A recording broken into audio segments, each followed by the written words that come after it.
এখনকার যারা জেনারেশন তারা কিন্তু অনেক বেশি অ্যাওয়্যার এবং তারা কিন্তু হ্যাঁ আমরা শিশু মানে ইন্টারন্যাশনাল জেনারেশনও কি এরকমই অ্যাওয়্যার হবে? একটা সাধারণ অবস্থায় তো শিশুদের এই চিন্তা করারই কথা ছিল না। একটা অস্বাভাবিক অবস্থায় শিশুরা এই অবস্থায় এসেছে। উপদেষ্টা নিজের সাথে করে নিয়ে আসলেন, তারপরে দেখা গেল যে স্বাস্থ্য উপদেষ্টার 2 সহকারী দুর্নীতির দায়ে অভিযুক্ত হলেন। তো ল্যাটারাল এন্ট্রি কি আবার সেই সুযোগগুলি তৈরি করে দেবে না যে আপনারা পছন্দের মাধ্যমে ল্যাটারাল এন্ট্রি হবে? এমন না যে এটা মানে প্রত্যেকটা ক্যাডারে বা প্রত্যেকটা জায়গাতেই এটা হবে, কিন্তু এটা হচ্ছে প্রয়োজন এবং চাহিদার ভিত্তিতে সেটা ল্যাটারাল এন্ট্রি হইতে পারে। এবং এটার জন্য যেটা হচ্ছে যে আপনার মানে এটা আমলাতন্ত্রকে আসলে সবসময় যেভাবে করে হয় যে এই জটিলতা এটা অনেক সময় ফাংশনাল করানোর জন্য আসলে আমরা এটার প্রস্তাবনা দিয়েছি। এরপরের প্রশ্নটা একটু ভিন্ন, এটা একটা মজার প্রশ্ন। সেটা হচ্ছে জাতিসংঘ বলেছে 18 বছর পর্যন্ত শিশু, 18 পার হলে প্রাপ্তবয়স্ক। আপনারা বলেছেন আপনারা 16 বছরের যারা তাদেরকেও ভোটাধিকার দিতে চান। এটা কেন? মানে এসএসসি পাস করার আগে অথবা এসএসসি পাস করতে করতে একজন ভোটার হয়ে যাবে, এটা আপনারা চান? মানে বাংলাদেশের শিশুরা ভোট দিবে জাতিসংঘের যে আইন অনুযায়ী।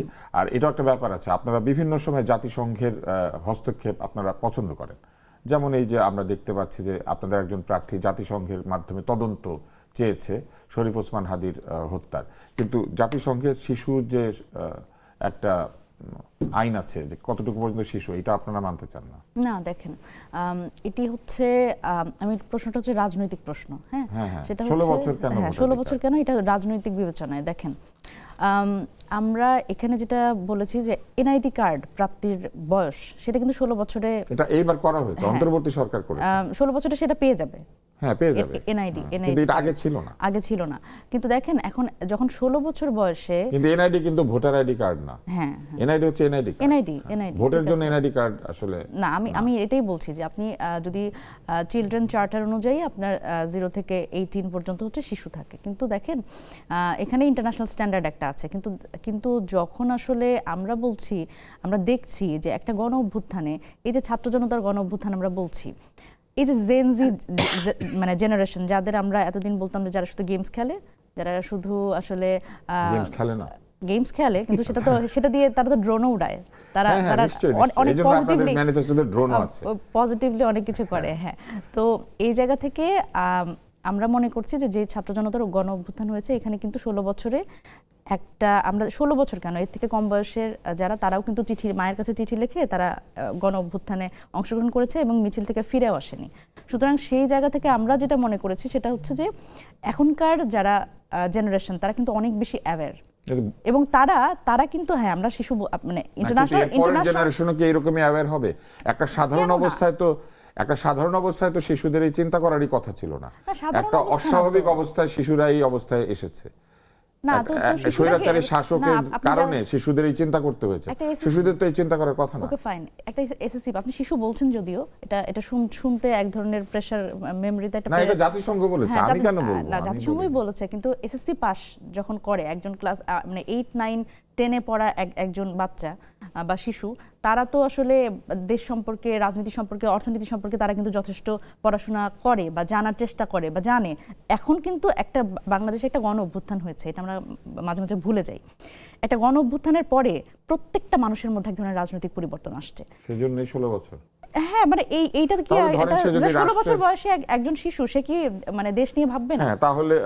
তাহলে কি আমরা ধরে নেব যে এই কারণেই যে বাল্য বিবাহের যে আইনটি আছে সেটাও 16 বছরই কি তাদেরকে তাহলে বলে দিতে হবে তারা চাইলে বিয়ে করতে পারে? কারণ এটা তো অন্য প্রসঙ্গ। না রাষ্ট্রের ব্যাপারে যদি একজন শিশু সিদ্ধান্ত দিতে পারে তাহলে তার নিজের জীবনের ব্যাপারে সিদ্ধান্ত দিতে পারবে না? আপনারা কি বাল্য বিবাহ আইনটাও পরিবর্তন করবেন? না, বাল্য বিবাহ আইন তো পরিবর্তন, বাল্য বিবাহের সময় সে 16 বছরের হয়ে বিয়ের সিদ্ধান্ত নিতে পারবে না, কিন্তু বাংলাদেশের বিষয়ে সিদ্ধান্ত নিতে পারবে। দেশের ব্যাপারে সিদ্ধান্ত নিতে কি মানে 16 বছরটা আপনার কাছে অনেক বেশি মনে হচ্ছে? আমাদের কাছে মনে হয় 6 বছর বা 8 বছর না কেন?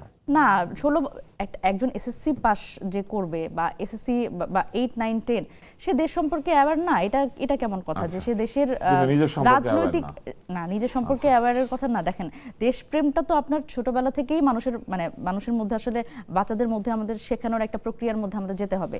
এবং 16 বছর বয়সে যখন শহীদ আনাস মিছিলে যেতে পারে এবং শহীদ হতে পারে দেশের জন্য, তখন আমাদের কাছে মনে হয়েছে যে সেটা হ্যাঁ সেটা তো অনেকে আনকনসিয়াসলিও হয়েছে। না একদম আন্দোলনে নেমেই হয়েছে। রিয়া গোপ তো আর মানে রিয়া গোপের কথা আলাদা, 6-এ পড়া ছেলে মিছিলে অংশগ্রহণ করতে গিয়ে গুলি খেয়েছে। না, আমাদের আন্দোলনের ইতিহাসে সবসময় নরসিংদীতে শিশু না কিশোররা কোথায় প্রাণ যে দিয়েছেন। 7-এ পড়া ছেলে আমাদের হয়েছে। আন্দোলনগুলিতে বিভিন্ন সময় শিশু কিশোররা প্রাণ দিয়েছেন। জিহাদ তো কিশোর ছিল, তো এরকম অনেকেই তো কিশোর ছিল, ধরেন 18 হয় নাই বা 16 বছর। আসাদের ক্ষুদিরামের বয়স কত ছিল? তাই না? তো এই জন্য সেই জায়গা থেকে আমাদের তো সেই জন্য কি আমাদের ভোটের বয়স কমিয়ে দিতে হবে সব শিশুর জন্য? না, সব শিশুর না, ভোটের বয়স কমালে কি মানে খুব অসুবিধা তো মনে হয় নাই, আমাদের কাছে মনে হচ্ছে না এটা খুব মানে আরো অসুবিধার ধরেন 2 জায়গা। কোটি ভোটার তরুণ পাবেন আপনারা, ভবিষ্যতে আপনারা ইংলিশ টেনে জিততে পারবেন। এই জন্য তারা যদি আমাদের কেন, তারা যদি অন্য যে কোনো রাজনৈতিক দলকে, তরুণরা তো আপনাদেরকে তরুণরা ভোট দিবে, ভোট দেয়। আপনারা বিশ্বাস করেন? আপনারা হ্যাঁ, তরুণদের প্রতিনিধি। আমরা তরুণদের প্রতিনিধি।